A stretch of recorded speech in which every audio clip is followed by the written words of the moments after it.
Folks are filing in. Hello. Mhm. Welcome to Mhm. the first of our 2026 Farmer Grant Q&A sessions. I am Vander Gack. I'm Northeast SARE's communications person. We're so happy you could join us today. The session is going to be recorded and it'll be posted on our website after this, along with a list of all of the questions and the answers. In just a moment, I'm going to hand it over to our Farmer Grant Administrator, Candice Huber, and launch a little welcome poll. I just want to kind of get the lay of the land. We're going to cover a little bit of it, and then we're going to open it up to questions. Feel free to drop questions and into the chat at any time. We'll work our way through the list once we finish up with the presentation. And then after that, we'll be raising hands and we'll get some of the, if anybody doesn't want to type a thing in the chat, but wants to type it into the welcome poll, we can answer it that way too. And with that, Candice, take it away. All right, thanks, Vander. My name is Candice Huber. I manage the partnership and the farmer grants. And today I'm going to be just answering your questions about the farmer grants. We also have Emma Marks with us. She's going to be taking some notes, helping address questions, popping in links and all that fun stuff. She's really good at staying on top of all that, or I lose track of the chat so quickly when I'm giving a presentation. So she's my backup. Plus, if my internet goes out or something, I know she'll step right in. Great. So we'll see. Vander's posing some questions. I'm going to share my screen. Does that look okay? Yep. Yep, great. Excellent. So welcome to our lunchtime question and answer session, and this is for the farmer grants. We are going to be doing this every Tuesday in the month of November. It's just for the lunch hour, 12 to 1. As Vander said, you can put your questions in the chat. You can, I'm going to start with just a little presentation to get the ball rolling about the basics of the program, and then you can ask questions. So you can either put them in the chat, you can raise your hand, or you can just pipe up if I'm not seeing you. If I don't get to your question today, or if it's something that you'd rather not discuss publicly, you can contact me anytime and we can talk individually. All right, so let me get, there we go. So as you all know, we're currently accepting proposals for the Farmer Grant Program. The deadline is December 9th. And I'm going to explain, as I said, the basics and then open it up to questions. But if there aren't specific questions, I have tons I can talk about. So no worries there. So SARE stands for Sustainable Agriculture Research and Education, and it is a federally funded program through the USDA, National Institute of Food and Agriculture, and it's housed at the University of Vermont. Our region is housed at the University of Vermont. There are 4 regions, and we're the Northeast, serving these 12 states and the District of Columbia. The Farmer Grant Program is one of 6 competitive grant programs that we have. So the first criteria is that you have to be working in the Northeast region, in this region here. I just want to mention also that we have another program called the Partnership Grant Program. It's very similar, but the applicant is not the farmer. It's someone who works with farmers. So if you're listening and you're not a farmer, but you want to work with one, then I would suggest you check out our Partnership Grant Program on the website. We're hoping to release the call for proposals in the spring for that. But all that information is on our website. And if you're interested in any of our other grant programs, I suggest that you make sure you're on our mailing list, and because that will, then you'll be notified when any of our grant programs open up. So these are the basics of the Farmer Grant Program. The Farmer Grants are for commercial producers who have an innovative idea that they want to test. The projects should seek new knowledge that other farmers can use and address questions that improve the sustainability of farms. A technical advisor must be involved, and the maximum amount of funds you can request is $30,000. And you will need to put together a detailed budget, realistic budget based on current prices, And it's important to note that the funds are paid on a reimbursement basis. So you and your farm or your farm need to be able to manage those expenses up front. Then you submit your invoice for the expenses, and we process the reimbursement through the University of Vermont.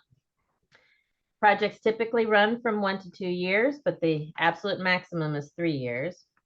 Applicants may only submit one proposal per program per year. And as I said, the deadline is December 9th at 5 p.m. and all the proposals are submitted online. And so all of the instructions for submitting your proposal, all the questions you need to answer, all the things we're looking for, the review criteria, how to do everything is in the call for proposals. So the very first thing you should do is read that call for proposals if you're interested in applying for a grant. So the main goal of the program is to help other farmers in the region. So for your proposal to be competitive, you want to demonstrate that your project will benefit sustainable agriculture. And you can use our outcome statement to address that. And our outcome statement is, Northeast agricultural communities honor the holistic connection among land, water, air, and all living beings. Agriculture in the Northeast is accessible, sustainable, and just, addressing historic and current inequities so all farmers and farm employees can steward resources to ensure sustainability, resilience, economic viability, and a high quality of life. We also have our legislative priorities listed in the call for proposals, and these are also what you want to address with your proposal. You don't have to address all of them, but you want to make sure you hit one or some of them. And that's soil health, the conservation of natural resources, water quality, farm health and safety, quality of life, livestock health, and farm labor. And then there's also, you want to, one of the goals of this program is to have a big impact on farmers in the Northeast. So projects having a significant impact on farmers and farming communities is critical, and it can be economic, social, environmental. For example, how does the research support the farmer? Or how does it build strong economies? Or how does it improve crop production? That type of stuff. Also for impact, replicability is important. That's the ability of another farmer or farming community to obtain similar results when applying the same method. So in other words, another farmer can utilize the results of your research to benefit their farming practices. And then lastly, I just want to touch on innovation. Innovation is defined as the development or adoption of new concepts or ideas and successful exploration of new ideas. The ideas are the basis of creativity, and this is how we develop new concepts, and innovation applies those concepts. Now, what I always say, the purpose of the Farmer Grant program is to allow farmers to try something that they ordinarily wouldn't have the resources to do, because farmers are always encountering challenges on the farm. And this is a way for farmers to, and farmers have the best ideas on how to solve those challenges. So this is a way for farmers to have a chance to have the resources to be able to try their ideas out and come up with a lot of great solutions for things. And so the results should improve the welfare and the well-being of individual farmers, not just and farming communities, and be reproducible. So not just benefiting your own farm, it needs to benefit all farmers. So before I start taking questions, eligibility is usually the biggest topic on people's mind at this point in the process. So who can apply? So I said you need to be in the Northeast region, and you also need to qualify as a farmer. You can be a farm owner or an employee of the farm. If you're a farm employee, there's a form you'll need to submit that shows that the farm owner approves of the project. And if you're a farmer in a nonprofit organization, you'll need approval from that or from the authorized official from that organization, because the organization is who we actually contract with. And so they have to be on board for the expenses and the responsibility. So the farm also must have the capacity to manage the grant, and that's with the expenses. So this grant program accepts all types and scales of farms. You may be farming on a large or small scale with organic or conventional practices, urban or rural, full or part-time. But the farm that you own or work on must be a commercial operation with an established farm income of at least $1,000 per year. We use the USDA definition of a farm, any place from which $1,000 or more of agricultural products were produced or sold, or normally would have been sold during the census year.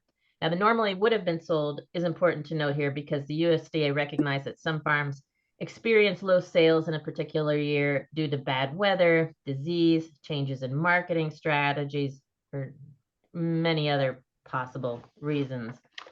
On our website, we do have a document that explains this further and provides examples of what qualifies and what does not. The $1,000 or more is in the year prior to the deadline. So 1 year prior to the deadline for the application. You don't need to show a profit. You don't need to provide evidence of your tax status or of your sales or anything. But if you do have any questions about whether you're eligible or not, you can ask today or feel free to contact me directly and we can discuss it. So I have more I can talk about, but at this point, I'd like to hear what questions you all have. Let's see, do we have any questions yet?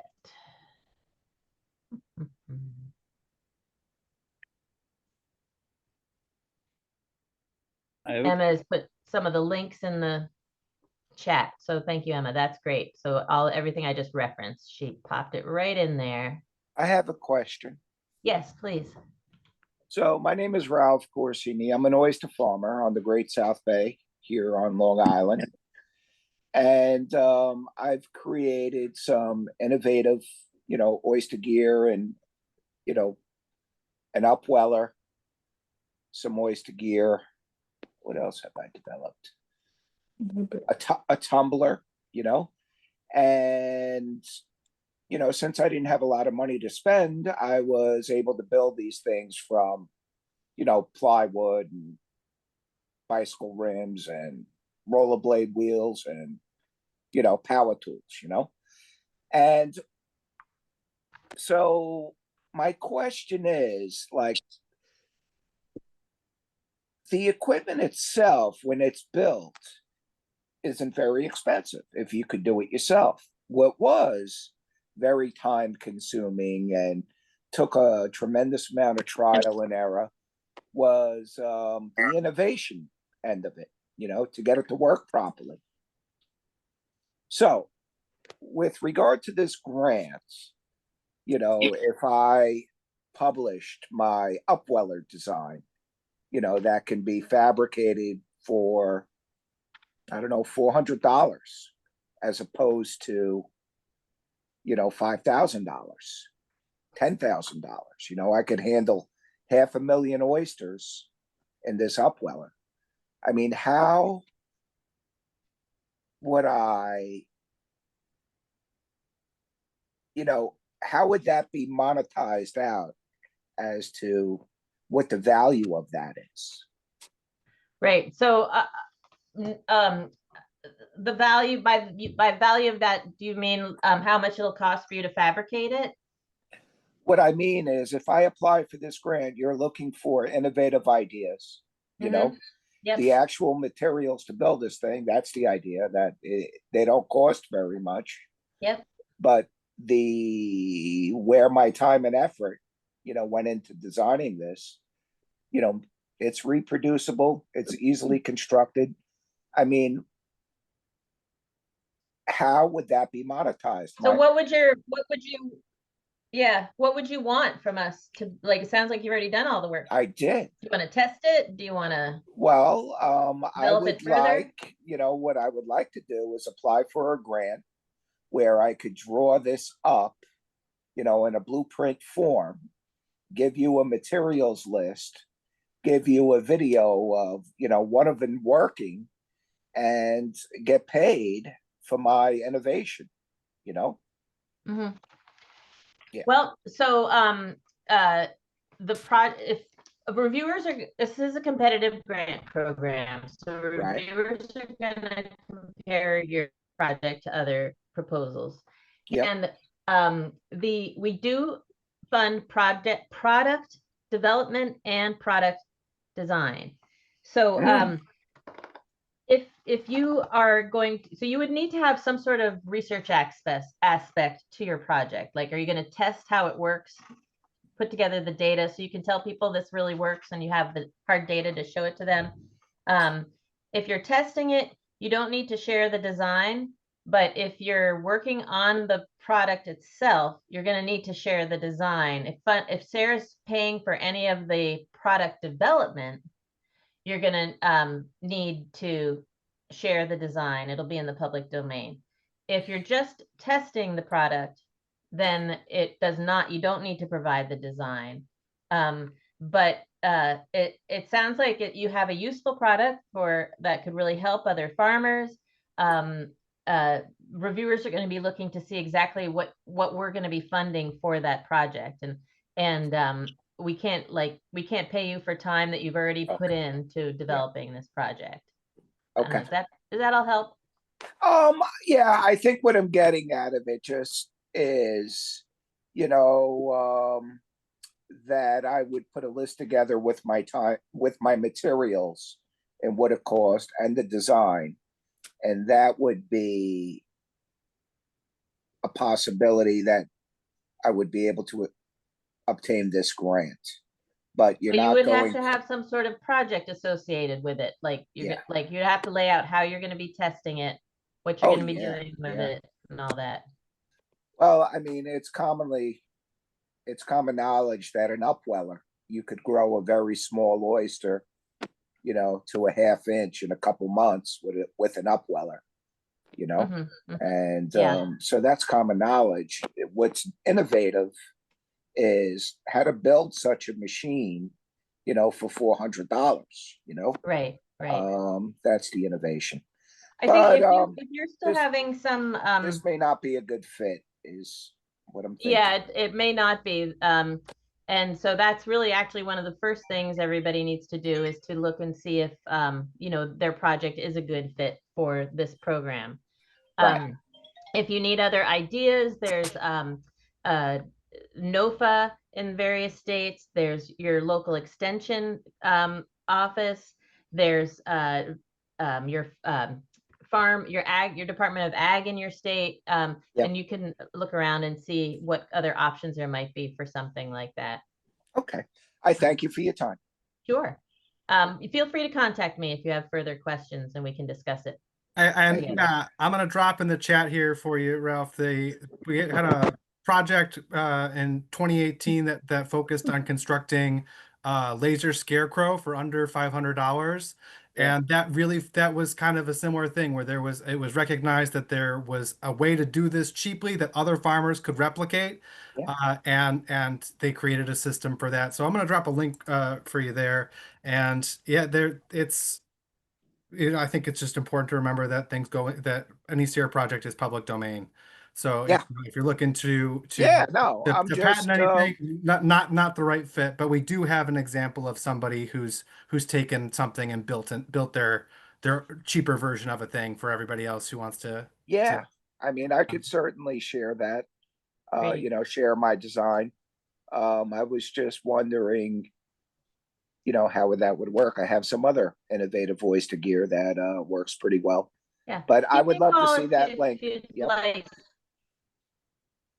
Yeah. Take a look at that and then give me a call. Thank I you. see a couple hands up, and I'm just going to just address a couple of the chat questions. How do we get connected to an advisor, to your technical advisor?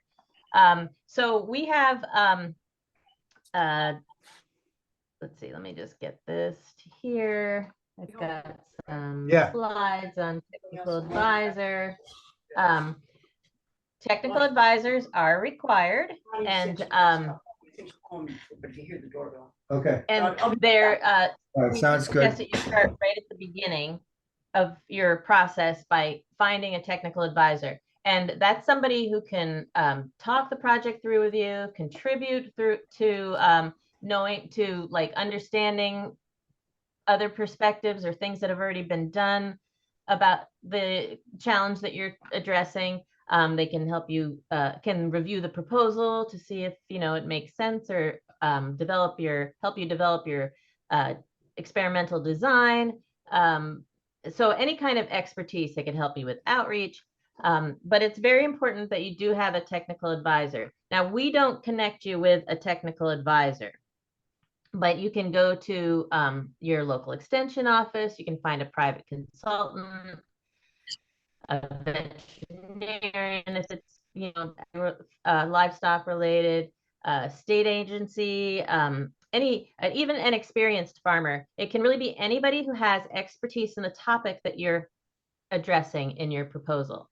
And if you're having trouble finding a technical advisor, I do recommend, you know, just calling your local extension office. Hey, do you guys have anybody who works on mastitis in cows, or whatever it is that your topic is? The technical advisor will need to write a letter of commitment saying what their role would be. We want to be clear on what their role would be. They can either just advise, or they can actually participate on the grant. We can pay the technical advisor if you write them into the budget. Now, I do want to mention also that we do offer technical assistance, which is different. That's somebody who can help you develop your application, but it's not somebody who you're going to write into your proposal who's going to be your advisor throughout the length of the project.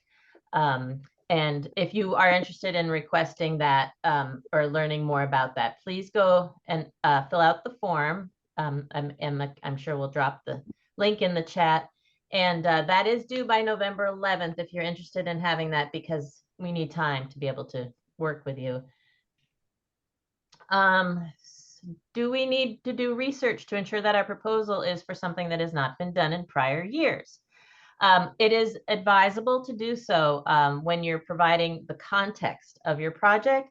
If you have done research and you've on several ways people have addressed your challenge, you can explain those and how you're going to build off of that. Reviewers are looking for that for sure, to see if you understand what else has been tried in this area. Maybe nothing, maybe lots of things. Maybe you're trying to introduce an idea to a community that hasn't used it before, but maybe it's something that's commonly used in another part of the region. So yeah, it's really helpful to do a little bit of research. We don't ask for a specific literature review. We used to, but it's really helpful if you can cite other studies or articles about your topic, and make sure that you do actually provide the citation for it. So reviewers will not be looking up links. They just don't have time to go to all the little links, but if it's something that they'll be like, that doesn't sound right to me, they would want to go to that link and see what it's all about. So it's important to do that. Still a lot of questions in the chat, but I'm going to go to some hands up here. Lexi Hughes. Hello. I have a couple quick questions. So can we reach out to somebody within SARE with our project proposal, just with like a basic outline, to see if it's something that has a high alignment with the grant proposal? I'd be happy to, I don't need an outline, but if you want to just send me your idea, I'd be happy to tell you whether it's a good fit or not, if that's the kind of thing you're looking for. Yeah. But if you need more than that, you could apply for the technical assistance, and that's something they could help you with. Okay. My proposal kind of demonstrates innovation between cooperative model with an established and a beginner farmer. And we would be tracking like the economic sustainability of that partnership. But there is an element of like shared equipment that both farms need. And most of the grant is focused on the marketing and the outreach part of the partnership. But there is some equipment that we want to invest in. Can you kind of delve into equipment versus capital investment and infrastructure and the types of things that can be included in that capital infrastructure? So I know like tractors where that tractor could be used across, you know, multiple farm operations and multiple projects on the farm aren't funded, but what sort of things are funded for capital investments?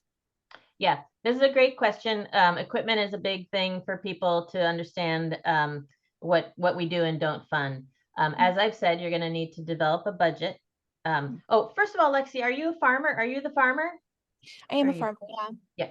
So you would be working with another farm. Is that what you're saying? Yeah, yep. To I'm a cooperate. Yeah. beginner farmer. I'm just started a cut flower business, and then I have an established farm that I rent from. And we started doing a shared farmers market booth, and kind of both identified the need for cold storage. And that existing farm has the infrastructure, but I would be applying for things like an AC unit and a cool bot and that sort of thing. As part of the greater partnership, and you know, the shared farmers market booth is a big part of my proposal as well. Great. Yeah. So this slide I have up now is just a real, just basic screenshot of our budget template that you use. So you would just, while we're here, I'm just going to point out, you would write what the expense is for. You would describe the expense and why it's needed. Very important. You'd use the unit, which in personnel, typically it's hours or FTE, and then the quantity and the price per unit, and then get the total amount. And then it adds it all up at the bottom. So you will be using the budget template. Now I can talk, I'm just going to use this opportunity to talk a little bit about what SARE does fund and doesn't fund. So for what SARE does fund, obviously personnel, we want to pay you for your time on the project. And we want you to make sure that you pay yourself enough. Farmers typically undervalue their work. So we don't have rates that we use, that we recommend, but we, just to share, we do use, when we pay farmers for their time, I believe, and Emma, you could help me with this. It's like $56 or something an hour. Is that right? She'll pipe in on that. Yeah, it's 56 or 57. It's something like that. Yeah, so we definitely want you to ask for the time for you or for whoever needs to work on the project, materials and supplies, travel. Maybe you're going to travel, you have to travel to back and forth to another field site, or maybe you're going to travel to present your results at a conference or something. Printing and publications, maybe you'll have a flyer or that you need for a field day, or a fact sheet you want, or a guide you want to develop. And then other direct costs like equipment rental, soil tests, and consultant fees. But everything you request for funding must be specific to the project. You have to use it for the project. So what we don't fund are business and farm startup costs. So again, there's other programs that may be more helpful for that. We can't pay for you to build a structure like a barn or do a major renovation. We can't cover the purchase of equipment unless it's specialized equipment that will only be used for the project. And I'm going to talk about equipment in just a little bit more, because I know that's your specific question, but I'm just going to go through the rest of this briefly. Cell phones, motorized vehicles, we can't cover. Cell phones and cell charges, we cannot cover. Food's not allowed unless it's necessary for the continuity of a meeting. So for instance, if you have a day-long event out on your farm, and you're gonna have to give people food, water at some point during the day if they can't, if there's not a store next door or something. So then it would be covered. So everything that we cover needs to be specific to the project. In other words, we won't cover any labor or operating expenses for your normal farm operation. So if you're putting in extra time to do the study, like you say you're an egg farmer and a chicken farmer, and you always go every day out to collect the eggs, but say you have to do an extra step in that collection of eggs for the project, then that time you could charge to the grant. So for equipment, SARE will fund equipment that's necessary for the project and something you would not normally use for your current operation. So if the equipment will have no use after the project, it would be eligible at 100%. So if the equipment is something that you're testing or using in your research, and if your research is not successful, the equipment isn't going to be of value to anybody, then we would not cover that. But if it's a piece of equipment that would have use on the farm or other farms after the project, you could request it on a prorated basis. So that's based on its usable life. So agricultural equipment typically has a 5-year useful life. So if it's a 1-year project and it's something that you need for the project, you don't currently use it on your farm, but you need it for the project. And then after the project, it's something that could be used by other farmers, or you could use it for other purposes on your farm. Then we would prorate it. And if it's a 1-year project, 5-year useful life, that's we'd pay 20%. That's the prorated rate. That's explained in the call for proposals. So you could look it over there and just let me know if you need clarification on that. SARE does prefer for you to find rental options. It's cleaner. You can do the whole rental cost. That is allowable because it's just specific for the project. But if you have specific questions about equipment, contact me and we can talk it through, because there's so many nuances and stuff. If you're looking to buy some equipment to be able to share, like use in a cooperative way, you'd want to talk about what kind of program you're putting together to be able to manage that use, and what will happen after the grant. Like, are you generating a way? Is it sustainable to keep using that equipment after the project is done? Things like that. Does that help, Lexi? Absolutely. Yes. Yep. Great. And my last question is about establishing a baseline. Is that baseline data, do you want that to be included in the grant period, or can we say we've been doing this for a year or 2 years prior to the grant? This is the data we collected, and is that usable in the grant proposal, or does it Yes. need to all happen in the time frame of the grant? Nope. If you've done any needs assessment or anything along those lines, definitely include it in the proposal to describe what you've done, what the results were, and reviewers love to see that, because it's a way, because then they know that you've done some preliminary work and that you'll be building off of that, and it demonstrates the need for the work, which is what we're really looking for. Like, do farmers really want this? Is this something that's going to help them a lot? Like, is it something that we want, or is it just going to help like 1 or 2 people, So the needs assessment is really helpful. And if you've already done any of that work, or any work that you've already done on the project, it's like the literature review, or, researching other projects or studies or articles on the topic. It's all really important information to show that you have an understanding of what you're doing and why you're doing it. Okay, So thank you. that would be great to include. Thanks. Thank you. Andrea Heritos. I don't know if I pronounced that right. Also like Doritos, it's Doritos. But Doritos. there you go. So you answered my question with regard to the budget layout. So you're gonna put that, I guess, like you said in the chat, because my question was, how did you want us to format that with regard to a monthly expense, or is it just to encompass the entire year with what it's gonna cost? But I'm assuming that that budget layout will kind of give you, where we're just plugging in the numbers in that layout. Yes, yes. We want some grant programs, some of our larger grant programs do it by year, like they want you to break out your expenses by year. Because a lot of people, when it's if they're working for an institution, when it's personnel, their salary typically changes year to year. I don't know, who knows?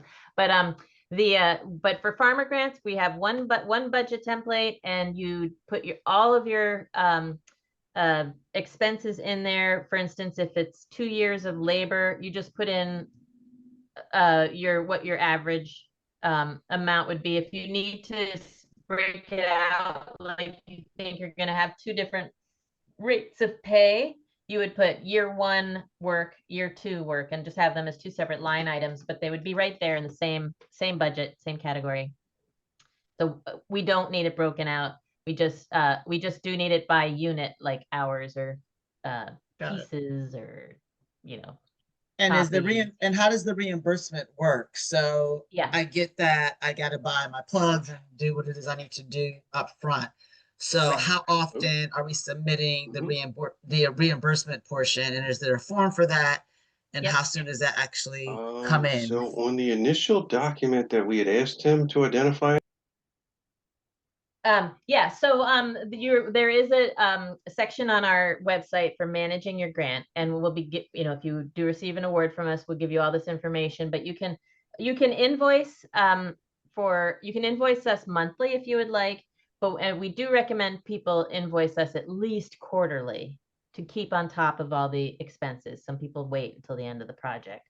But that's not good. We want to get the money out the door, and obviously I'm sure you want your money too. So you can invoice that frequently, as frequently as once a month. We do have an invoice template that you can use, and it's really like based right off. So we want to get your budget. If you are awarded a grant, we will work with you to finalize your budget to get it very specific. It doesn't mean that there's not room for wiggle room when you're spending it, but USDA and University of Vermont want to know how you came up with these numbers in your budget. So that's why it has to be realistic, and you have to use real prices, real amounts, all that. If you need to move things around a little bit later on, that's not a problem, or if the mileage rate goes up in the middle of your project, you can submit for that mileage rate. We just can't change the total amount of the award. So the invoice template lines right up with your budget. So the better job we do on your budget, the more you'll have to, the easier it'll be for you to invoice us. And so you just correlate it specifically. And are we turning in, let's just say, receipts? So let's just say my plugs cost 600 and I was able to buy those all at once. Am I actually, with that invoice, when I send in that template, am I attaching the receipts for those particular items that I'm asking to be reimbursed for? Yeah, there are some items where you don't need to attach the receipts, and some where you do. We will let you know, but you should have receipts for everything and maintain them in your files, because if you are audited, you're the one who's on the hook if things don't line up, if you don't have the backup. So we recommend that you keep all the receipts, and then there are certain things that our finance team will ask for receipts to go with. And last question is, for any employee that we're paying, I'm assuming that we're giving them a 1099, which we're responsible for? For any employee you're paying, you'll pay your employee. It'll be all like normal for you, and then you'll send us an invoice with.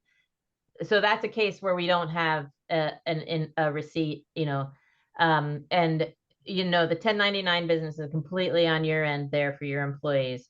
You will have to fill out a vendor form for us, which is like a W-2, so that we can pay you. But everything we get from you is expenses that you have paid, and then but you work with Got your it. own employees and stuff, for consultants I get and it. such. So if I as have on there you would normally. $1,000 on the invoice, which was to pay, the employee for the last 2 months, you're gonna give me the $1,000. I'm gonna put it in the account, and then however I at the end of the year, pay them, whether it's a 1099 or W-2, so be it. But I'm just getting the money from you to put into my account to pay them.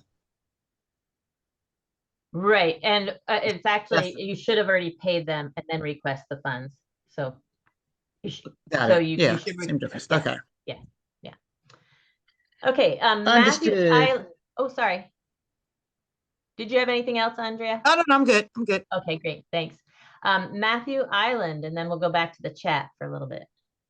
Hi, yes. Okay, so just kind of general questions here. So I'm a small mixed vegetable production. Are there certain types of farms that qualify in terms of like the lease arrangement that they have? Like, if I don't specifically have a signed lease, with the landowner, is that an issue at all in terms of what farms could qualify for the grant? Yeah, no, well, so if you are leasing land, you're still a farm business yourself, even though the land that you're working is leased, or whether it's your land or somebody, well, whoever's, as long as it's, you're the one who's the farmer, it's your business under your name that's going, like, that you're getting the income, that money's coming into, so you're producing the agricultural products and selling them, and the money's all running through your business. It's just the land is somebody else's. That's totally fine. Reviewers would like to know if it's so for instance, if it's a 2-year project and you're using somebody's land and there's no formal arrangement or something, reviewers might be a little concerned that maybe in the 2nd year you won't be able to finish the project. If so you would want to present some sort of explanation of the situation and how it will be okay for the duration of the project.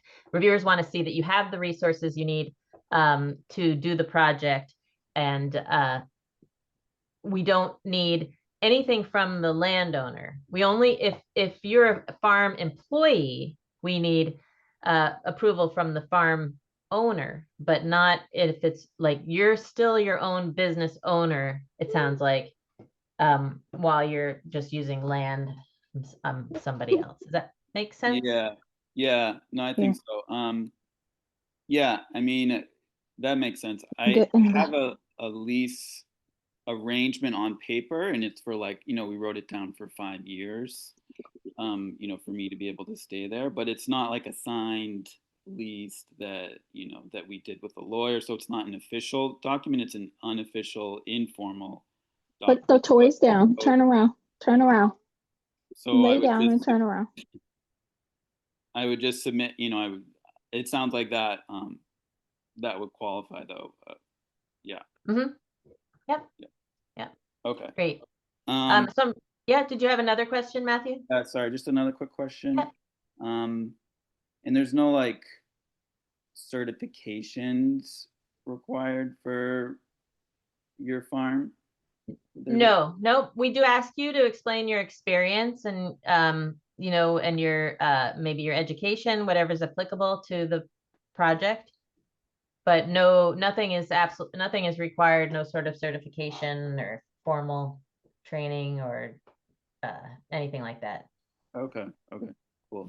And lastly, just as a more general question, in terms of the farms that have been approved for grants in the past, is there any sort of common type of project that you see amongst smaller farmers versus the larger farms, in terms of those farms that have been approved? Are there any types?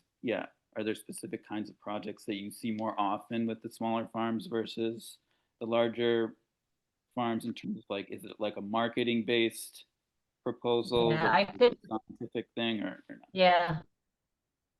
I wouldn't say, because we don't actually pay a lot of attention to the size of the farms. And typically, I mean, the projects are all over the board. Every year it's a little different. Sometimes we have more aquaculture proposals. Sometimes we have a good portion of bee proposals. Sometimes we have ag engineering proposals. Every year it's a little different, and it's just a luck of the draw. It's not, there's no trends that I could think of. Okay. All right. Thank you.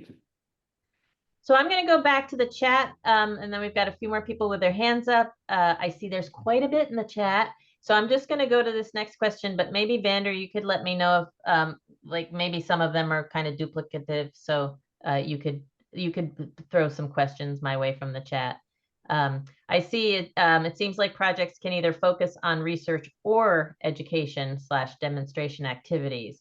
Do the education / demonstration projects still need to have a research component, or can it be focused on sharing something we've already developed with others?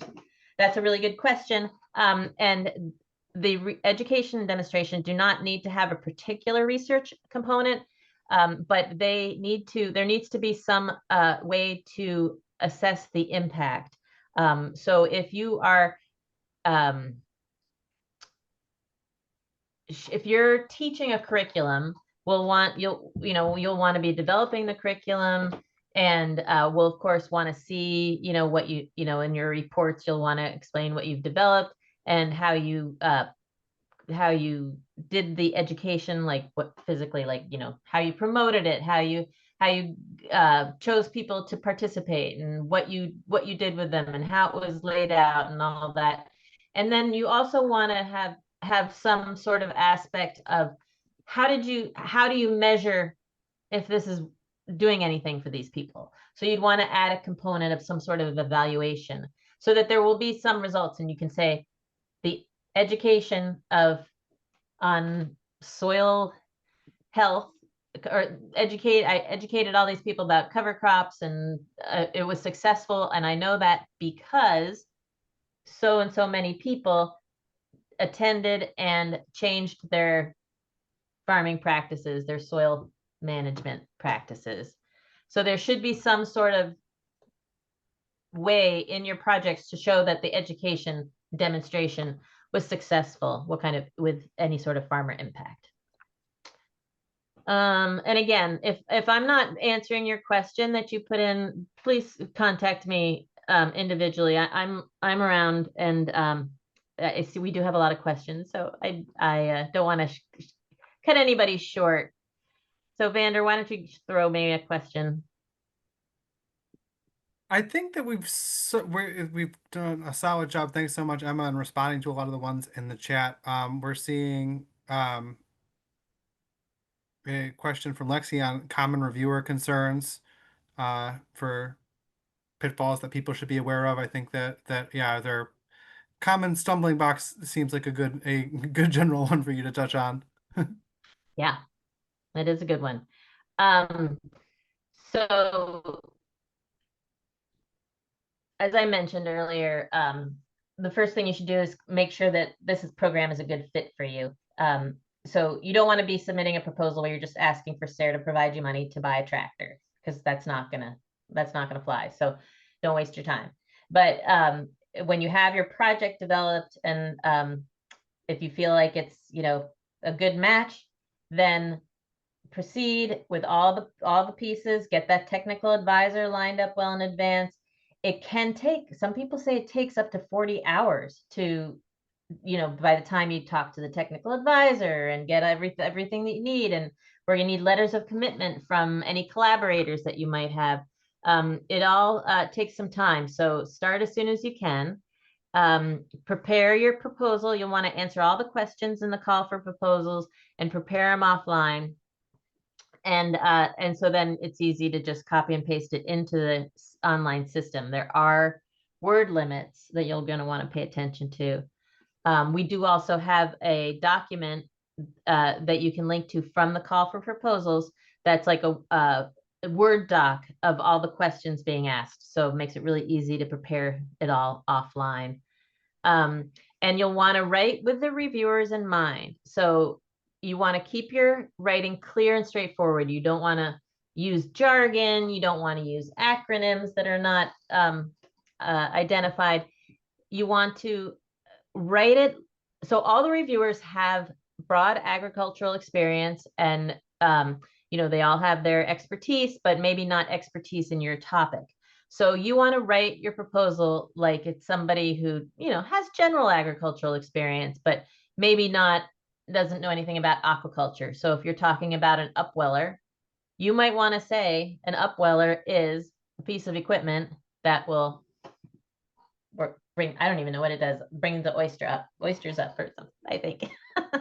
But so you want to make sure your writing is clear and not dumb it down, but just make sure everything's explained and that somebody who doesn't know about the topic can understand what you're trying to do. And also, reviewers want to see that your project has like a real focus. Like the clearer you are with what you're going to do and why you're doing it and how you're doing it, make it as easy as possible for reviewers to read that proposal, because the easier it is to read, the more positive it gets looked at. If reviewers are struggling to understand, what does this sentence really mean? What are they talking about here? Then then it makes it hard for them to really just assess the project. They're working really hard to try to understand what it is that you're doing instead. So I recommend really just being as clear and straightforward as possible. What else do reviewers? Typically, I would say reviewers want to see that there's a need for the project. I mean, all the review criteria is in the call for proposals. So all of that is important. I don't want to like say, that these are the only things that reviewers are looking at. But they do want to see that your project is going to have impact on farmers throughout the region, and that it's been thoughtfully developed and has a good chance for success. That's not to say it has to be successful. We get a lot of great information from projects that are not successful. You'll have challenges. People have challenges along the way.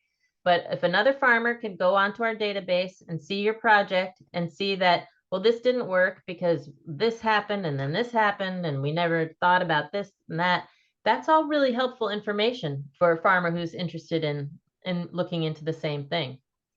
And they can build off of your project.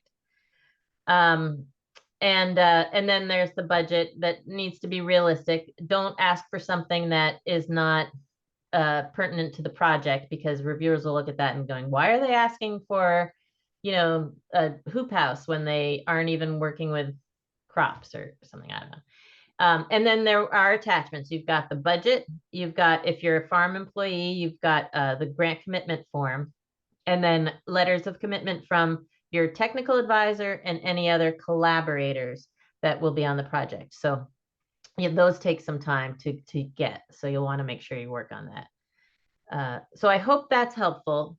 Yeah, reviewers really want to see what the purpose of your project is, why you're doing it, what you're doing, and how you're doing it. I think we can move to hands here. I think Emma and I are still trying to Okay. catch up. And Thomas Fazio? Yes. Hi. I think my first question was answered, so thank you, Emma. It was about whether the technical advisor could be someone who specifically is going to help with outreach and promotion. So basically, we're thinking about creating in our proposal to host classes. So I would be the farmer. I would be kind of the expert in the subject matter. But what we would need support with is getting people to come to the classes. So we've already talked to our local soil conservation district representative. She's really tied into the network and knows farmers in our region. And so the idea was to get her to collaborate with us to actually like fill the classes, and it sounds like that's a good fit. But maybe now that I'm kind of on the Zoom asking you, does that sound like it's a good collaboration for a technical advisor to specifically be doing the outreach and promotion? Yes, yep, absolutely. And you can pay them on the grant too. However that would work. If it's through their institution, it might be a subaward, or if not, that it would just be like a consultant. And Cool. yeah, no, that sounds like a great fit. Okay, and then I have a couple more quick questions. So basically, it's we want farmers to take these classes, and so what kind of metric are you going to use to verify that we are actually getting farmers? Is this like providing the people who attended, maybe providing their farm tract number, or sort of how can we prove or verify that we have farmers attending these classes? You said, I'm sorry, you said because it's going to be virtual? Well, it's going to be, no, virtual and in person. I guess what I'm saying is, do you want us to sort of record the names and information of the farmers? Like what kind of records do we need to keep of the people who are attending the classes is my question. Yeah, no, I would, numbers would be fine. I think you would want to have things like what their roles are, like what kind of farmers they are, or if they're not actual farmers, are they like ag service providers or just consumers, interested citizens, you'd want to have a little sense of the type of people that attended, the total number. Yeah, we don't need names and addresses of the beneficiaries of the project for this grant. There are some other grants we have where we do require you to keep a list. Okay, great. And then my last question is, are we able to charge for these classes that we host? Not if you are, you are, but not if you're asking for SARE for any funds for the classes themselves. Like if you want to charge for the classes, I would lay out like what you're charging and why you're charging it. What I'm trying to say, I think, is really make sure you're not double dipping in any way. Gotcha. I think part of the reason we were thinking about maybe having them be charged was to kind of prove that it was maybe sustainable after the life of the program. But now that I'm thinking about it, maybe we don't charge for the classes under the grant, but we at least have kind of an idea of what we would charge in the future when this grant is no longer funding the program. Yep, So, and I would explain that in the proposal because reviewers will look at it and they'll be like, well, what's going to happen after the grant's done? Is it just going to stop? And so if that's not the case, then that's a really great thing to explain in the proposal. Say we're going to use this as a pilot this, and if it's successful, we will want to be offering it again in the future, and this will allow us to figure out how much each class would cost, so we could charge the appropriate amount. okay, awesome. Thank you. That was very helpful. Sure.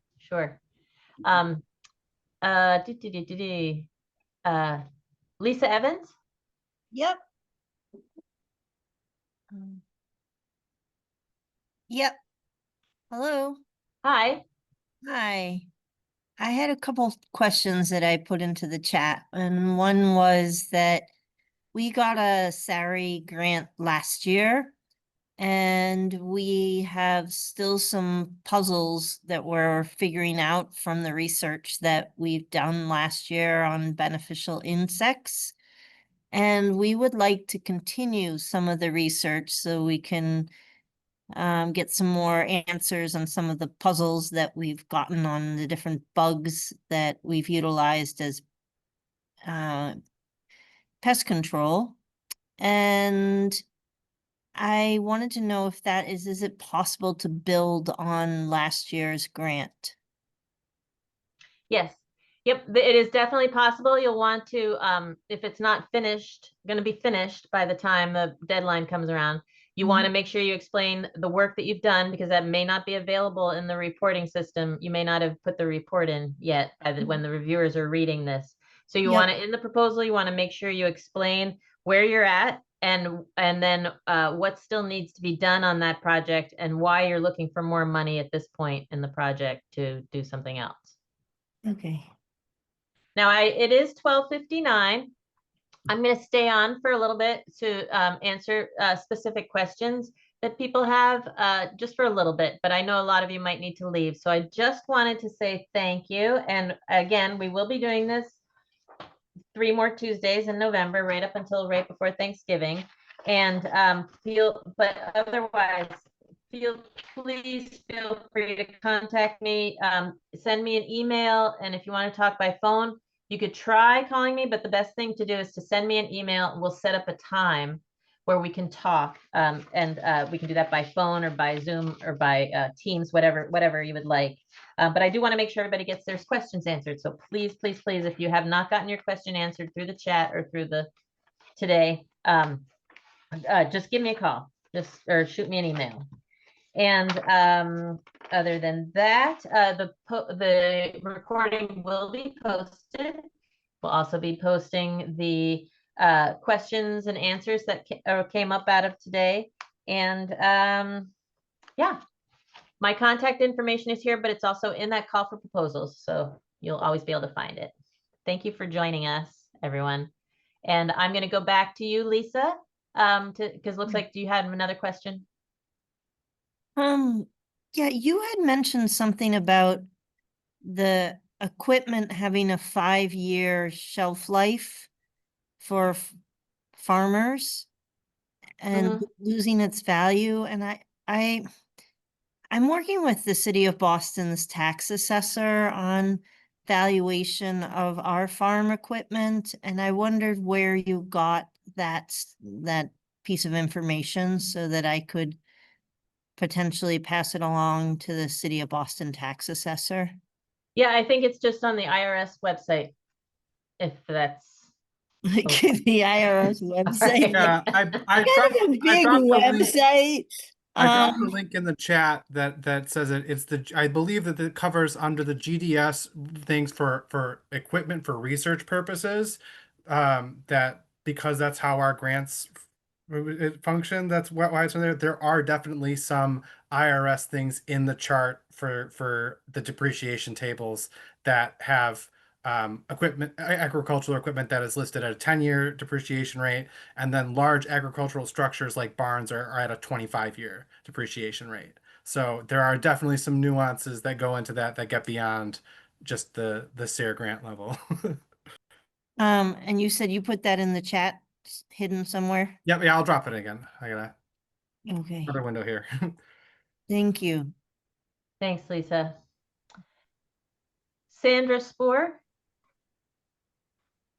Hi, I had a question that if the project budget is larger than the allotted 30K, should we give the entire budget or just 30K worth? In the budget, just the money you're going to be requesting from SARE, so just the 30K worth. But there is also a question, if you have other resource, are you reliant on other resources for this? And that's where you should answer that, because reviewers are going to look at it and say, well, this is only half of the project. How are they going to do the rest of it? So you need to explain that in the proposal. But for the budget itself, we just want the SARE portion. We don't do cost sharing. And yeah, so reviewers will just want to be sure that you'll be able to actually complete the project. So they'll want to know. Okay, thank you. Yeah. Ariana.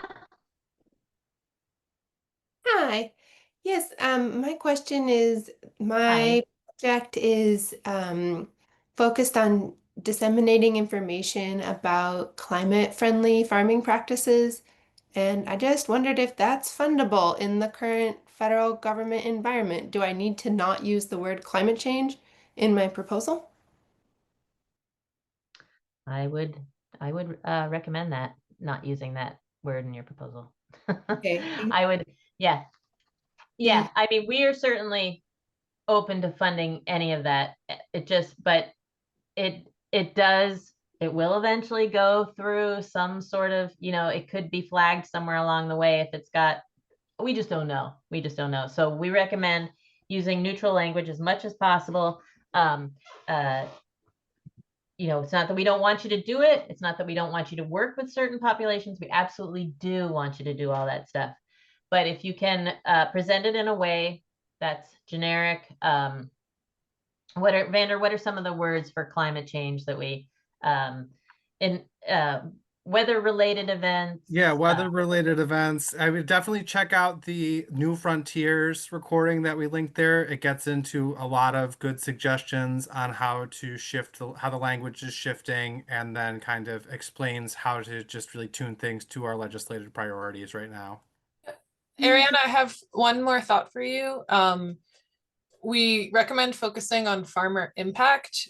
So it wouldn't necessarily be a fundable project idea to do education that doesn't tell farmers what kinds of changes they can make on their farm and what benefits those changes would have.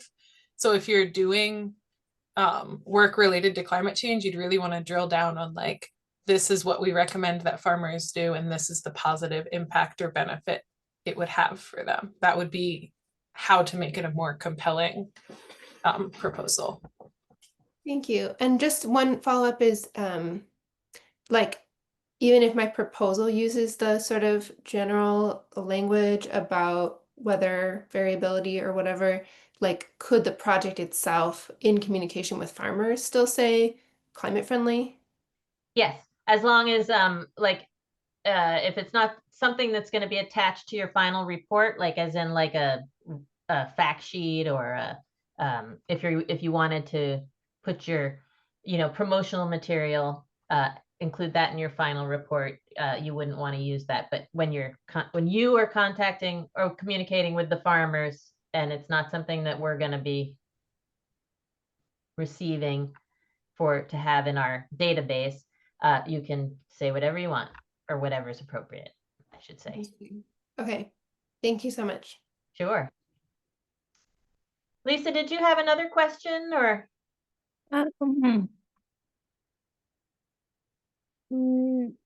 No, I think I'm good. I'm sure I'll think of one in a few minutes. Yeah, feel free to contact me. Yeah, we have gone over, so I do want to tell everybody, again, just feel free to contact me. I'll get back to you as quickly as I can, because I know, time is of the essence with all of these. So I really appreciate your coming today. All your questions are always really helpful for me to, understand the challenges people have and stuff. So I appreciate your input for that. And with that, Vander, is there any other housekeeping we need to do? We just had one last question that came through to me in a direct message on, will grantees receive a 1099 for their tax season? Yep, looks like yes. Yes, yep, you do. If you're awarded, you'll fill out the W-2 at the beginning, and then each year that you receive funds from us, you'll receive a 1099.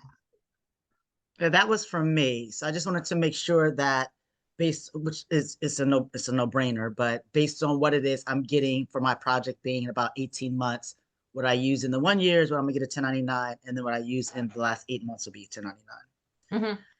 Got it. Yep. All right. Well, thanks everyone.